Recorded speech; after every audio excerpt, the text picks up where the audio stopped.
नमस्कार सभी को। अब हम करेंगे चैप्टर 2 बहुपद का रिवीजन।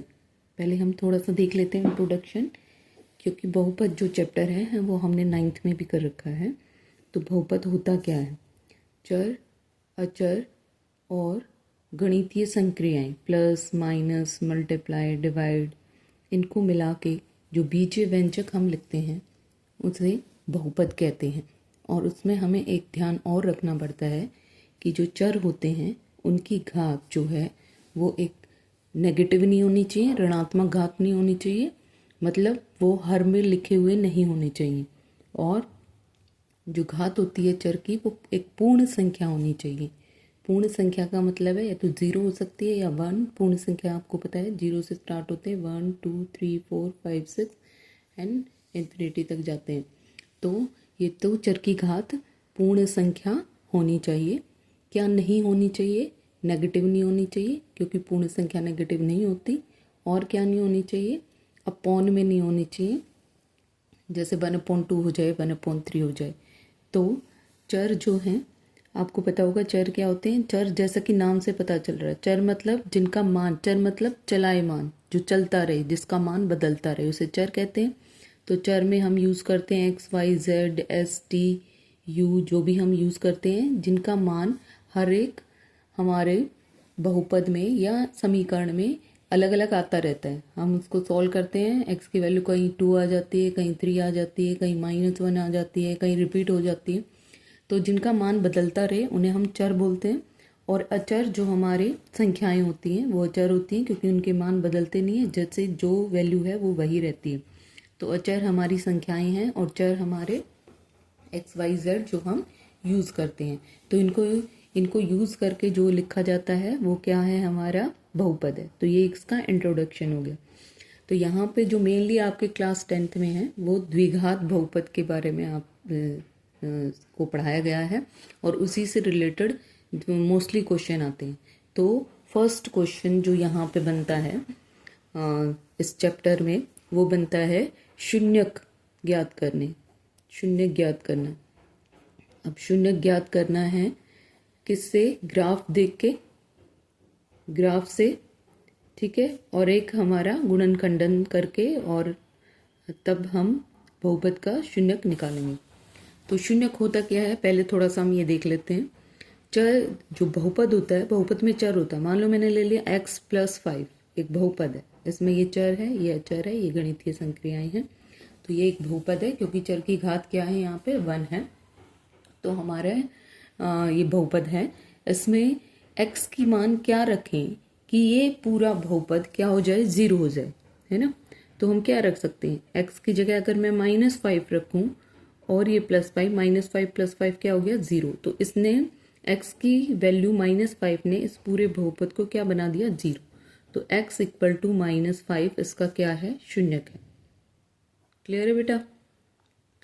तो चर, जो भी चर दिया, x दिया है, y दिया है, t दिया है, u दिया है, s दिया है, उसकी वो वैल्यू जो बहुपद के अंदर पुट करने से, उस बहुपद के कैलकुलेशन करने से वो सारा किसके बराबर आ जाए? 0 के। वो चर की वैल्यू हमारी क्या कहलाती है? शून्य कहलाती है। अब हम देख लेते हैं बहुपद के घात। बहुपद की घात क्या होती है? बहुपद की घात डिग्री, जिसे हम बोलते हैं, डिग्री भी बोलते हैं इसको, डिग्री ऑफ पॉलिनोमियल। तो उसमें क्या होती है? जो चर होता है उसकी जो सबसे बड़ी घात होती है वो बहुपद की घात बोली जाती है, ठीक है। तो अगर चर की घात 1 है, अगर मान लो मैंने ये लिखा है x + 5 ऊपर, तो इसमें चर की घात कितनी है? बड़ी घात 1 है, ठीक है। तो इस बहुपद को हम बोलते हैं रैखिक बहुपद। ये सब हमने 9th में कर रखा है, लेकिन हम थोड़ा सा रिवाइज कर लेते हैं। अगर x की घात 2 है, ठीक है, तो चर की घात क्या होगी? यहाँ पे 2 होगी, और इसे हम बोलेंगे द्विघात बहुपद। दो घात वाला क्वाड्रेटिक पोलिनोमियल। ये है लीनियर पोलिनोमियल, रैखिक, जिसमें एक घात होगी। ऐसे ही अगर घात हमारी 3 है, कोई भी पोलिनोमियल है जिसमें घात हमारी 3 है, तो उसे हम बोलेंगे त्रिघात बहुपद। और ऐसे ही जिसमें घात 4 होगी तो हम बोलेंगे 4 घात वाला बहुपद, 5 घात वाला बहुपद। इन्हें हम ऐसे नाम से लेते हैं, 1 घात है तो रैखिक घात, 2 घात है तो द्विघात, और 3 घात है तो त्रिघात।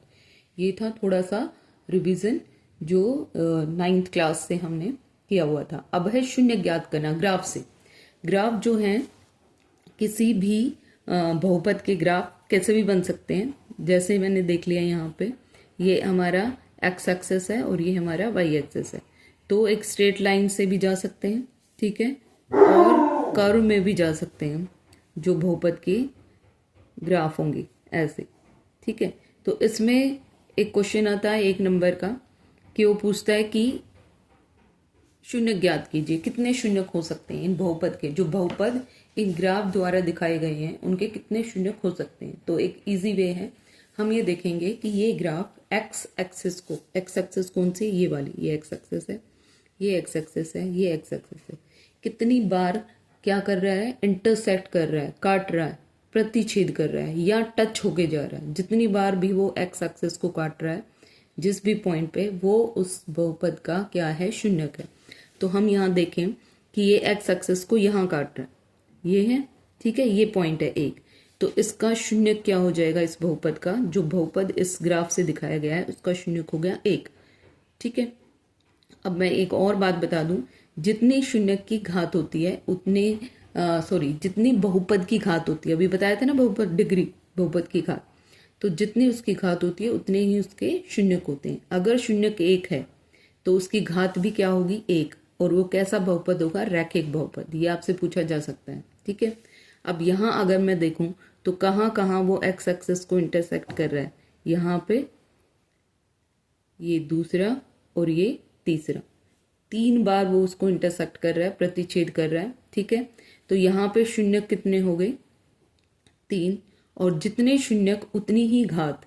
तो घात कितनी होगी इस बहुपद की, जो ये बहुपद दिखा रखा है, यस 3, और वो शून्यक क्या कहलाएगा, जिसकी घात 3 है, त्रिघात बहुपद। तो पूछा जा सकता है आपसे कि कैसा बहुपद है ये, ठीक है। अब अगर हम यहाँ देखें तो ये कितनी बार इस एक्स को कितनी बार इंटरसेक्ट कर रहा है, 1 बार, ठीक है। तो इसके शून्यक क्या होंगे, यस शून्यक हो गए इसके 1, और कितनी कौन सा कैसा बहुपद होगा, क्योंकि 1 घात है तो कैसा बहुपद होगा, रैखिक बहुपद। अब हम एक और 2 वाले को भी देख लेते हैं